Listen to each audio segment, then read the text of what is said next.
ગીર પંથકના વિસાવદર વિસ્તારમાં સાંસદ રાજેશ ચુડાસમાએ નેસડાની મુલાકાત લીધી અને આ દરમિયાન એક ચારણ બાળાએ તેના અદ્ભુત અવાજથી સાંસદ રાજેશ ચુડાસમાને ગીરની રચના સંભળાવી। ગીરની પરંપરા અને મહેમાન ગતિને ટૂંકા શબ્દોમાં સમજાવતા સાંસદ સહિતના આગેવાનો મંત્રમુગ્ધ બન્યા હતા। ગીરની અદ્ભુત રચનાનો વિડીયો હાલ સોશિયલ મીડિયામાં વાયરલ થઈ રહ્યો છે।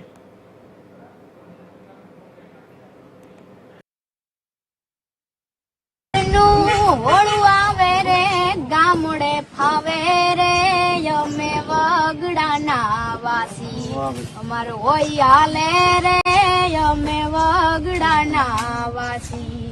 ચટણી મરચાં ને સુંદર ભોજન, ચટણી મરચાં ને સુંદર ભોજન ચૂરમાં લાગે રે અમે વગડાના વાસી અમારો હોય હાલે રે અમે વગડાના વાસી।